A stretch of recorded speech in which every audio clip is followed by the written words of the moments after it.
Salve, salve, meu povo, na alegria de mais uma conversa com o Evangelho para além dos templos. Seja muito bem-vindo, muito bem-vinda. Estamos aqui transmitindo essa roda de conversa por uma rede de canais. Então, por onde você estiver nos acompanhando, curta, comente, compartilhe, deixe a sua pergunta, a sua dúvida, seu comentário.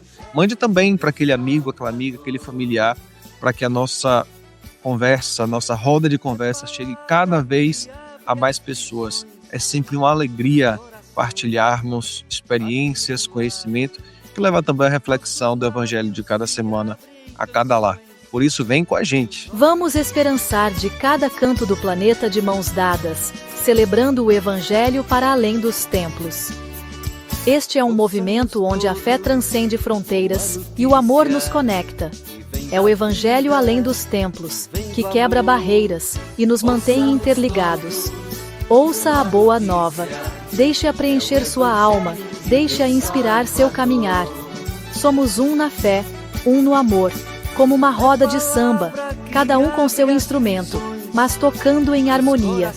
Unidos pelo bem comum, somos Evangelho vivo, o povo que luta por libertação, em defesa da vida, da paz e do amor. Muito bem, meu povo, sem mais delongas, hoje eu partilho essa roda de conversa com a pastora e companheira Odja Barros. Seja muito bem-vinda, pastora Odja. Obrigada, Darlan, quem nos acompanha. É uma alegria nos encontrarmos mais uma vez aqui para essa conversa do Evangelho para além dos templos. Maravilha! Então, a gente está vivendo o tempo do advento, né? Tempo rico, tempo forte das igrejas, e a gente, essa semana, celebra o terceiro domingo do advento. O evangelho é de Mateus, capítulo 11, versículo do 2º ao 11º. Lá no título do artigo de Marcelo Frejуваnder está o poder revolucionário do cuidado amoroso. Pastor Odja, fala pra gente qual a ideia inicial, qual o resumo inicial do contexto desse evangelho, por favor. A ideia geral é muito interessante, porque se nos outros domingos, os 2 primeiros do advento, nós estávamos na chave, né, da vigilância, de vigiar, nesse terceiro domingo a chave muda um pouco e já é um convite a celebrar a alegria. Celebrar a alegria pela confiança, né, de que já está mais próxima a vinda, a chegada daquele, né, que nos trará, libertação. E aí aparece uma figura, né, importante no advento, eu diria uma das figuras importantes nas narrativas que compõem esse tempo litúrgico do advento, que é João Batista, aquele que prepara o caminho. E a partir dessa figura, né, da profecia sobretudo, que a gente é chamado a refletir nesse evangelho de Mateus 11, de 2 a 11, não é? É uma pergunta que os discípulos de João Batista, aquele que batizou Jesus, que agora está preso, mas ouve falar do que é que Jesus está, né, realizando no seu ministério público, na sua missão pública, chega aos ouvidos de João Batista e ele apresenta uma dúvida, na verdade. Será que é esse, aquele a quem esperamos, ou nós devemos esperar um outro, né? Então, João Batista apresenta essa dúvida que talvez era a dúvida, por exemplo, da época que foi escrito o Evangelho de Mateus, né? As pessoas assim, que tipo de Messias esperamos? Qual é a nossa expectativa messiânica? Que sinais nos indicam que esse é o Messias esperado, né? E Jesus vai falar algumas coisas muito interessantes, respondendo aos discípulos de João Batista essa dúvida. Então é aí que estaremos, Darlan, e várias coisas importantes para nós conversarmos sobre essa passagem do Evangelho. Muito bem. Esse evangelho, pastora Odia, ele nos traz uma pergunta importante. Quem é este que esperamos nascer ou renascer a cada Natal, né? Que Messias é esse que a gente espera? Então, é justamente eu trago essa pergunta como central para chave de leitura central nesse evangelho, né, porque de verdade, não só para a época, como nos dias atuais, há uma grande expectativa, né, que é sobre esse Messias, ou esse messianismo, que sinais identificam, não é, eu diria, a esse verdadeiro Messias, né. Em tempos tão confusos como os nossos, talvez esse evangelho é muito iluminador para os nossos dias, é muita gente, se apropriando, né, da mensagem, do evangelho, do nome de Deus, do uso, né, da Bíblia, para se apresentar, na verdade, como Messias, né, eh, aqueles que vêm trazendo, salvação. E a gente precisa estar de olhos bem abertos e atentos para não sermos confundidos. Então a pergunta dos discípulos, né, de João Batista a Jesus é muito importante para os dias de hoje. Cuidado, nós estamos, né, nos preparando não só para celebrar o Natal, mas veja, estamos, terminando 2025 e 2026, nós sabemos, é ano eleitoral, onde começam aqueles discursos que, sobretudo hoje, se dirigem ao povo de fé, querendo confundir as mensagens. Então vai aparecer muita coisa de gente que fala em nome de Deus, da pátria e da família, com discursos de uma moral cristã, e que na verdade confunde muita gente, né, de fé. Então, eu acho que esse texto é muito iluminador. Nos convida primeiro a prepararmos o caminho da chegada do Messias com alegria, com celebração. E a resposta que Jesus dá aos discípulos de João Batista é muito curiosa, Darlan, porque ele não dá, como sempre, nenhuma resposta direta. Diga a ele que eu realmente sou. Ele diz assim: não, olhe, conte a João Batista o que está acontecendo, o que vocês estão vendo.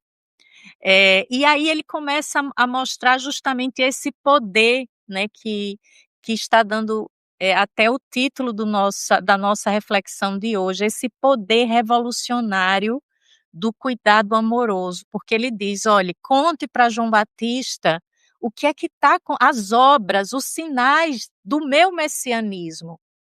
E aí ele começa a dizer: "Olhe, tá, os surdos estão abrindo, não é, os seus ouvidos, os cegos abrindo a sua visão, eh, a os coxos estão andando, os que estão cativos estão sendo libertos". Aí a gente lembra lá de Lucas 4, quando Jesus lá, né, na sinagoga, lendo a profecia, diz, né: "Eis que o Espírito do Senhor está sobre mim", e confirma a sua missão em continuidade com os profetas e a profecia, né, e anuncia justamente isso: libertação dos cativos, vista aos cegos, né. Então esses são os sinais de um messianismo amoroso. Isso, por que que João fica confuso, João o Batista? Porque lembremos, o messianismo de João Batista é um pouco diferente do messianismo de Jesus de Nazaré, porque o messianismo que a expectativa messiânica de João Batista era aquela, Darlan e queridas e queridos ouvintes, era da expectativa de um messianismo de julgamento e condenação. Lembra daquela passagem que João Batista diz assim: "Eis que o machado está posto na raiz da árvore, toda árvore que não der bom fruto vai ser cortada". A lógica, né, ainda do messianismo de João Batista, acompanha muito dos profetas do Antigo Testamento, que é: vamos denunciar a injustiça e vamos cortar essa injustiça. Deus vem para julgar o mundo, né. com a sua justiça. E quando ele escuta falar de que Jesus está distribuindo obras de amor e de cuidado com os mais desprotegidos e desfavorecidos, ele fica confuso. Então, será que é esse mesmo Messias ou nós devemos esperar outro? E a resposta de Jesus é maravilhosa. Então, depois que ele diz e, né, anuncia que o messianismo dele é esse messianismo de amor, de cuidado, de serviço, ele não vem com um machado na mão. O messianismo de Jesus não é o messianismo do machado. E machado aqui não tem a ver só com julgamento, mas com poder, domínio, né? O messianismo de Jesus é esse messianismo amoroso do serviço, e por isso que é o domingo também do advento que nós nos chamamos à alegria. Por quê? A alegria não é para todos e todas, e Jesus dá outra advertência aí na segunda parte do texto, e ele diz, olhe, bem-aventurados e felizes aqueles a quem eu não for, ou o meu messianismo do amor e do serviço não for causa de escândalo.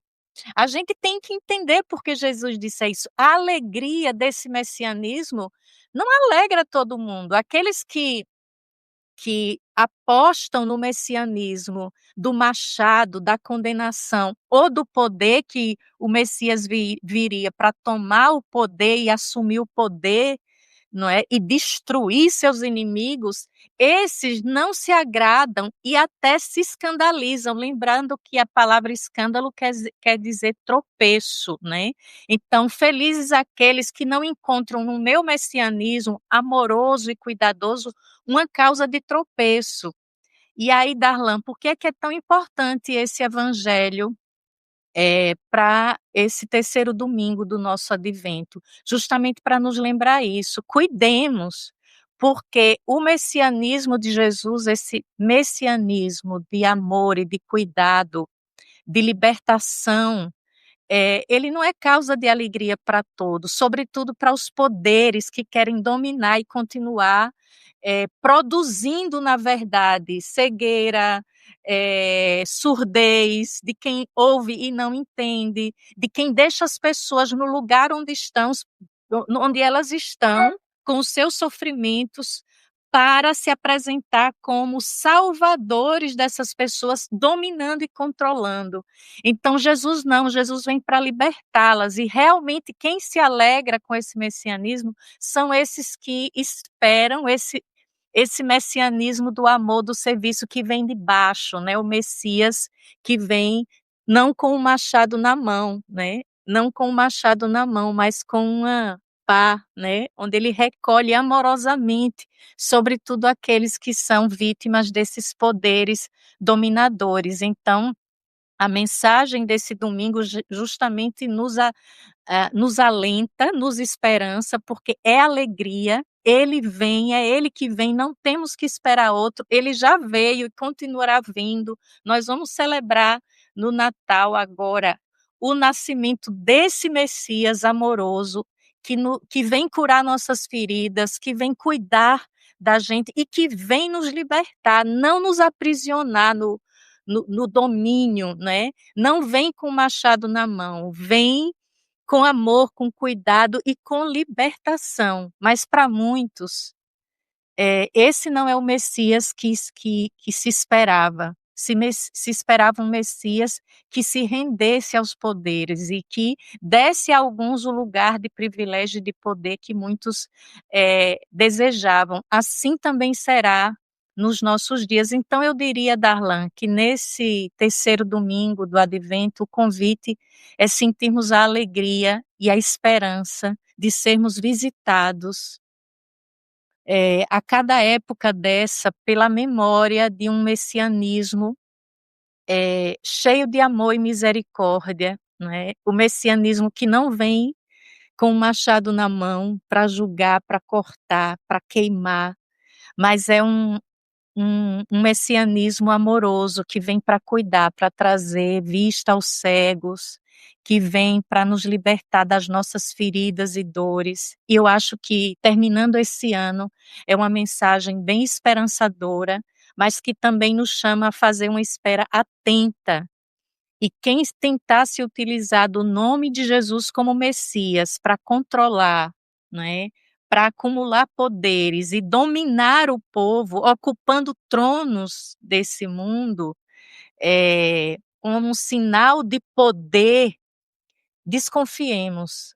Não é esse, não é esse o Messias, nem é o messianismo que Jesus traz e anuncia. Então, precisamos esperar, não é, com essa certeza e essa alegria de um Messias amoroso, misericordioso.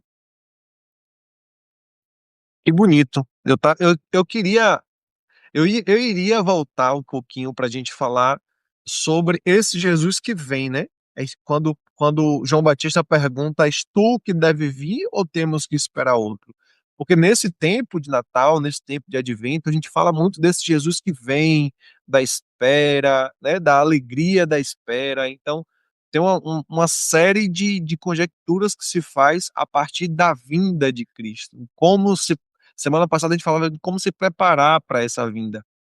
Mas como você já trouxe isso de uma forma muito rica, talvez até melhor do que eu fosse provocar, eu queria que, com base nessa reflexão, né, nessa entonação, nessa pergunta de João Batista, eu perguntaria também, para a gente encerrar a nossa roda de conversa de hoje, como que a gente atualiza esse evangelho, ou até mesmo qual a mensagem mais forte que ele deixa para a gente fazendo essa atualização? Pode. Eu diria isso. A figura de João Batista nessa passagem é muito forte.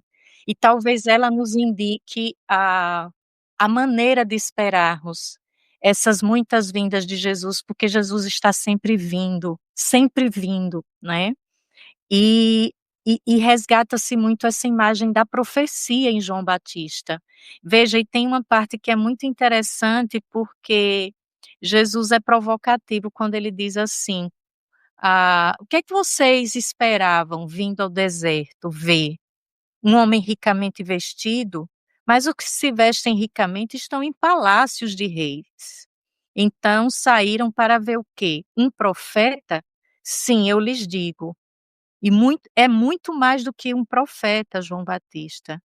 É dele que está escrito: Eis que envio o mensageiro à frente de você. Ele vai preparar o seu caminho, né, o caminho de Jesus à sua frente. Só se estamos esperando, e cada Natal é uma celebração dessa vinda de Jesus que já aconteceu e que continuará acontecendo, o modelo da espera é João Batista.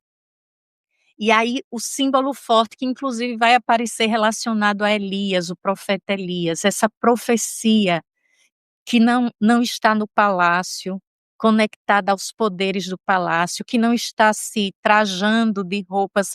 Lembra que João Batista está no deserto, exilado no deserto, está preso, depois está, né, com a sua cabeça a prêmio pelos poderes. É, Qualquer messianismo que se apresentar para nós, ou qualquer jeito de esperar, né, ou celebrar a vinda desse Messias que não esteja sendo fiel a essa, sabe, a esse esperar, né, ao modelo de João Batista, de quem assume a profecia da espera dessa maneira radical, inclusive pagando o preço, sabe, de dizer não aos poderes, de denunciar os poderes, de viver uma vida simples no deserto, de viver exilado, mas alguém que de verdade preparou o caminho do Senhor. Eu fico me perguntando, Darlan, se a igreja quer preparar o caminho para o Senhor, né, nesse Natal, nesse tempo de espera, precisamos ser também aí um sinal como foi João Batista para o seu tempo, né, que a igreja não esteja vestida, né, com roupas finas, ocupando os lugares nos palácios, né, porque isso não é o jeito de preparar a vinda do Senhor. Como é que João Batista preparou a vinda do Senhor? Preparou botando o dedo na ferida do poder, preparou o caminho do Senhor, assumindo, não é, a aridez do deserto, de quem dizia, é uma voz no deserto, uma voz que clamava no deserto. E eu penso que esse é o modo e a mensagem mais fundamental que nos convida esse evangelho a pensarmos o modo de fazermos essa espera, né?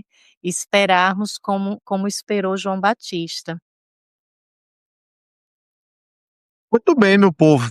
Assim a gente chega ao finalzinho, né, de mais uma roda de conversa, agradecendo imensamente a pastora Olga por mais essa partilha, né? Que bom estarmos juntos em mais uma semana. Então, nosso coração é só gratidão. E para encerrar com música, né?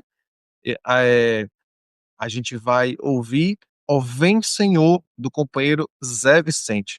Tchau, tchau, até a próxima semana. Beijo no coração. Bom advento. Tchau, tchau, Olga. Tchau, tchau. Ó vem, Senhor, não tardes mais, vem saciar nossa sede de paz. Ó vem como chega a brisa do vento, trazendo aos pobres justiça e bom tempo. Ó vem, Senhor, não tardes mais, vem saciar nossa sede de paz. Ó vem como chega a chuva no chão, trazendo fartura de vida, de pão. Ó vem, Senhor, não tardes mais, vem saciar nossa sede de paz. Ó vem como chega a luz que faltou, só tua palavra nos salva, Senhor. Ó vem, Senhor, não tardes mais, vem saciar nossa sede de paz. Ó vem como chega a carta querida, bendito carteiro do reino da vida. Ó vem, Senhor, não tardes mais, vem saciar nossa sede de paz. Ó vem como chega o Filho esperado, caminha conosco Jesus bem amado. Ó vem, Senhor, não tardes mais, vem saciar nossa sede de paz. Ó vem como chega o libertador, das mãos do inimigo nos salva, Senhor. Ó vem, Senhor, não tardes mais, vem saciar nossa sede de